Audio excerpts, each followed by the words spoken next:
একদা সে শুয়ে আছে, রাত্রিবেলায় স্বপ্নে দেখে যে বাইতুল মুকাদ্দাস থেকে একটি আগুন প্রজ্বলিত অবস্থায় এসে কিপ্তিদের সকল বাড়িঘরগুলোকে জ্বালিয়ে ভস্মীভূত করে দিচ্ছে, কিন্তু তার পার্শ্ববর্তী বনু ইসরাইল যারা রয়েছে তাদের কোনো ক্ষতি হচ্ছে না। সম্রাট রেমেসেস II ঘুম থেকে অত্যন্ত ভীতবিহ্বল হয়ে চেতনা ফিরে পেলেন। চেতন আসার পরে তিনি সকালবেলা সভাসদ বর্গকে ডেকে প্রথমেই তিনি এই স্বপ্নের তাবির জানতে চাইলেন।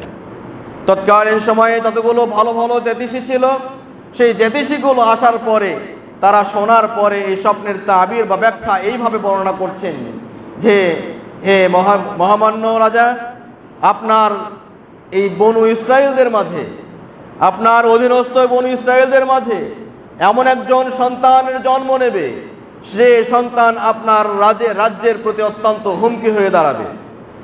কোনো একদিন ঘটনার পরিক্রমায় ইতিহাসের এক বাঁকে বাঁকে হয়তোবা সে আপনার রাজ্যকে কেড়ে নিতে সক্ষম হবে।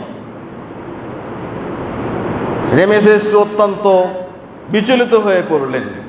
তখন সাথে সাথে তিনি রাজ্যে ঘোষণা করলেন, এভাবে আর চলতে দেওয়া যায় না। বনু ইসরায়েলদের মাঝে যতগুলো সন্তান প্রসব লাভ করবে, যতগুলো সন্তান প্রসবিত হবে, সমস্ত পুরুষ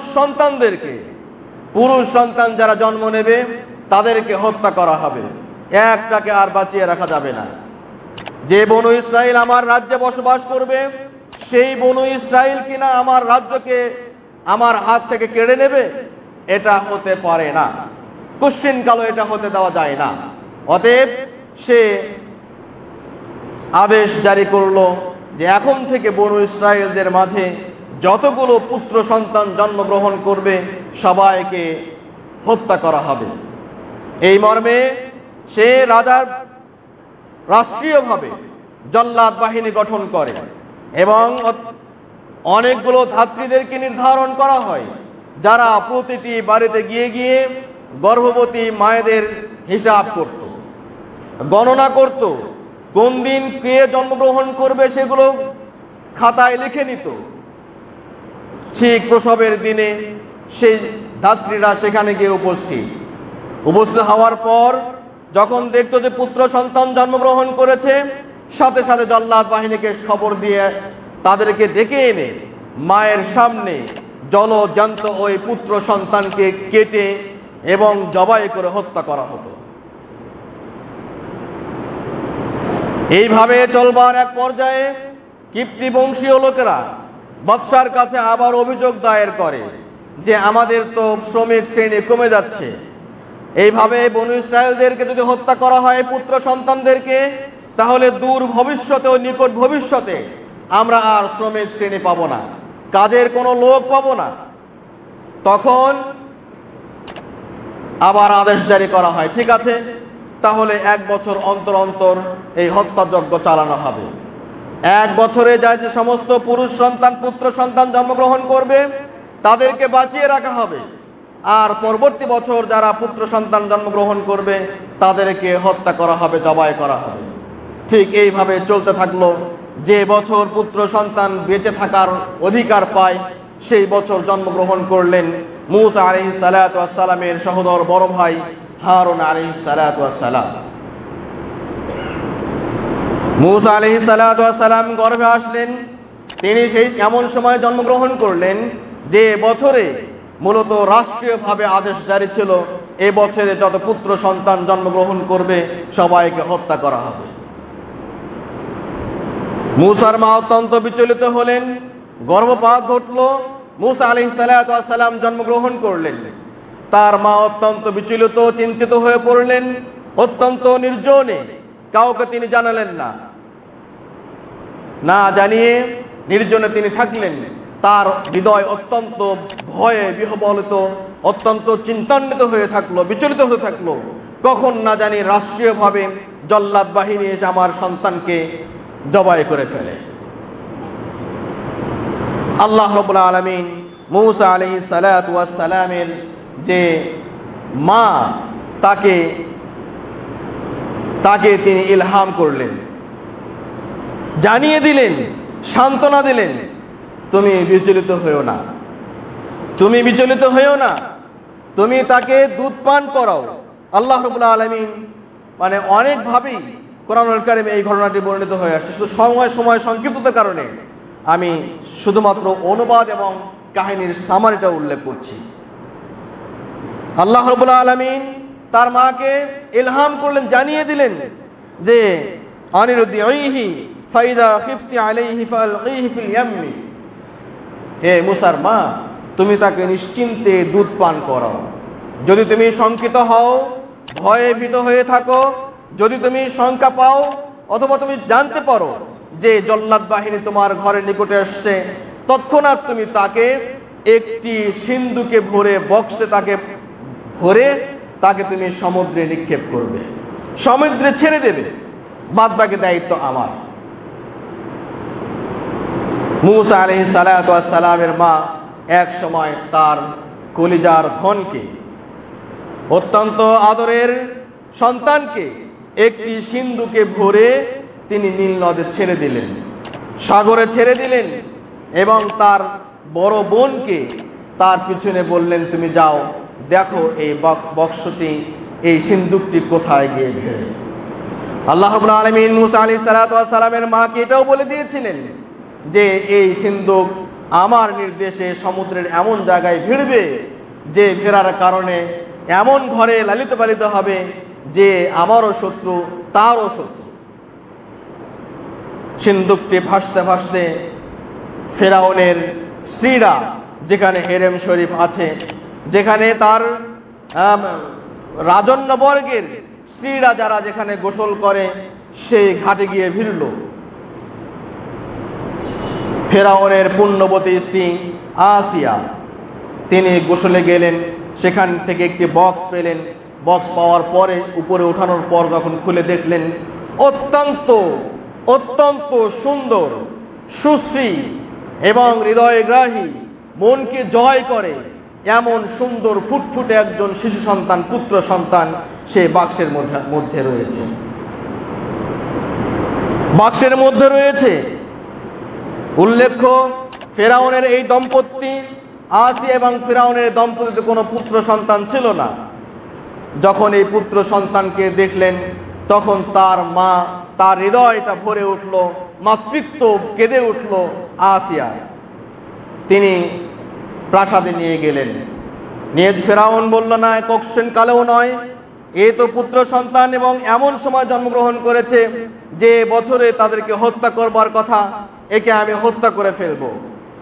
আসিয়া তিনি বললেন, দেখো, আমাদের এতদিনের সন্তান হয়নি কখনো, আমরা যদি এটিকে নিজেদের পালক পুত্র হিসেবে গ্রহণ করি, তাহলে হয়তোবা আমারও হৃদয় জোড়াবে, তোমারও চক্ষু জোড়াবে, আমাদের অনেক উপকারে আসতে পারবে। এইভাবে মুসা আলাইহিস সালাতু ওয়াস সালাম শিশু অবস্থায় তার ওই চিরশত্রু ফিরাউনের ঘরে লালিত পালিত হতে থাকলেন। কিন্তু ঘটনা ঘটলো, বিপত্তি ঘটলো দুধ পান করাতে গিয়ে। মুসা আলাইহিস সালাতু ওয়াস সালামের উপরে আল্লাহ রাব্বুল আলামিন আসিয়ার দুধ পান করাটাকে হারাম করে দিয়েছিলেন। তিনি আল্লাহ রাব্বুল আলামিনের নির্দেশে মুসা আলাইহিস সালাতু ওয়াস সালাম কারো দুধ পান করছে না। এদিকে ওই যে পিছনে পিছনে ছুটে আসা মুসার বোন, তিনি নিজেকে আত্মগোপন করে সেখানে আসলেন কি ঘটেছে দেখার জন্য। এসে দেখছেন অত্যন্ত মর্মান্তিক ঘটনা, মুসা কারো দুধ পান করছে না। তিনি অত্যন্ত ইশারায় বললেন, আমি একজন মায়ের সংবাদ দিতে পারি যে মায়ের দুধ হয়তোবা এ পান করতে পারে। তিনি নিজেকে গোপন করে তার মায়ের সংবাদ দিল, অমুক জায়গায় একজন ধাত্রী আছে, তাকে হয়তোবা দেখালে, তার কাছে নিয়ে গেলে সন্তান শান্ত হবে, দুধ পান করবে, আপনারাও নিশ্চিন্ত থাকতে পারবেন। তাকে ডেকে নিয়ে আসা হলো। দেখা গেল ঘটনা ঠিক। তাকে নিয়ে আসার পরে তার বুকে দেওয়ার পরপরই মুসা আলাইহিস সালাতু ওয়াস সালাম নিজের মায়ের দুধ পান করতে শুরু করেন। ফেরাউন এবং আসিয়া উভয়ই কৌতূহলোদ্দীপক হওয়ার পরে আনন্দিত হলেন বটে, তাহলে জীবনটা বুঝে, প্রাণটা বুঝে বাঁচানো যায়। ঠিক মুসা আলাইহিস সালাতু ওয়াস সালাম মায়ের সঙ্গে তার বাড়িতে ফিরে গেলেন, সেখানে দুধ পান করেন। এদিকে আসিয়া এবং ফেরাউন উভয়ই রাজকীয় খাবার, রাজকীয় ধনভাণ্ডার থেকে তাকে উপহার উপঢৌকন সবকিছু পাঠাতে থাকে, যাতে করে তাদের পালক পুত্র অত্যন্ত সুখ স্বাচ্ছন্দ্যে বড় হতে থাকে। এইভাবে মূসা আলাইহিস সালাম বড় হতে থাকেন।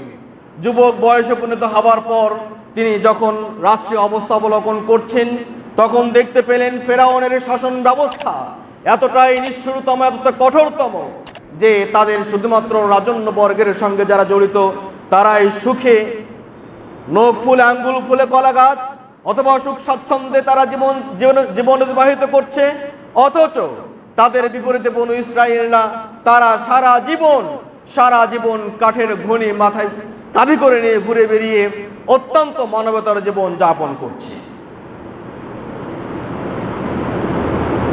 হত্যাযজ্ঞ চলতেই থাকে। এইভাবে মূসা তার ক্ষমতার বিপরীতে যাদের কাছে ক্ষমতা হারানোর ভয় অথবা তাদের বিপরীতমুখী, তাদের যে মত বিরোধী হয় এমন বিরোধী পক্ষকে একেবারে নিজের রাষ্ট্রীয় জল্লাদ বাহিনীর মাধ্যমে তাদেরকে হত্যা করতে থাকে। এইভাবে চলতে থাকে দীর্ঘদিন। মূসা আলাইহিস সালাম ঘটনাক্রমে মিশর থেকে পালিয়ে গেলেন, আবারও ফিরে আসলেন নবী হয়ে নবুয়ত প্রাপ্তি হওয়ার পর। এবং তিনি আরো খেয়াল করলেন যে ফেরাউন সে তার রাজত্ব করছে, একটি নীতি ছিল তখন, সেটা হলো আল্লাহ রাব্বুল আলামিন সেই নীতিকে এখানে উল্লেখ করছেন, ওয়াজআলা আহলাহা শিয়া ইস্তাদঈফু তাওয়াইফাতাম মিনহুম, যে ফেরাউন তার রাজ্যের জনগণকে শাসন করার যে নীতি তা হলো তাদেরকে বিভক্ত করে এবং শাসন করো। বর্তমান সময়ের সবচেয়ে বড় জঘন্য নীতি, কোন জাতির উপরে যখন শাসন ছড়ি ঘোরাতে হয়, একটি নীতি হলো এই, তাদের মধ্যকার যত মতৈক্য রয়েছে সবগুলোকে বিভেদ সৃষ্টি করে দিয়ে তাদের মধ্যে বিচ্ছেদ লাগিয়ে মারামারি কাটাকাটি লাগিয়ে তাদের উপরে হত্যাযজ্ঞ চালানো অথবা তাদেরকে শাসন করানো, যা ব্রিটিশ নীতি, ডিভাইডেড অ্যান্ড রুল, বিভক্ত করো এবং শাসন করো। এই নীতি আসছে ফেরাউনের কাছ থেকে। সেই ফেরাউন সেই সমাজকে পরিচালিত করত এইভাবে এবং একটি সম্প্রদায়কে অত্যন্ত মানবতার জীবন যাপন করতে বাধ্য করত। এবং আল্লাহ রাব্বুল আলামিন আরো বলেছেন, ইউযাব্বিহু আবনাআহুম ওয়া ইস্তাহয়ী নিসাআহুম, বিবরণটা এরকম, সে তাদের পুত্র সন্তানদেরকে নির্বিচারে হত্যা করত এবং কন্যাদেরকে সে বাঁচিয়ে রাখত।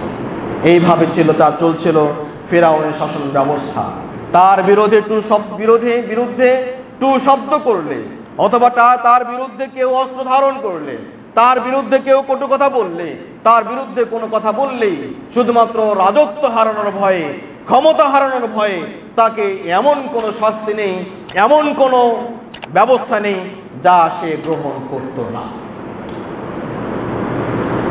এইভাবে সে নিজেকে একসময় একচ্ছত্র অধিপতি হিসেবে গ্রহণ করে। সে সকলকে ডেকে বলে, আনা রব্বুকুমুল আ'লা, আনা রব্বুকুমুল আ'লা, আমি তোমাদের সবচেয়ে বড় রব। আমার উপরে কোনো কর্তৃত্ব, আমার বিরুদ্ধে কোনো কথা, আমার বিরুদ্ধে কোনো ষড়যন্ত্র, আমার বিরুদ্ধে কোনো কিছুই তোমাদের আর সইবার নয়।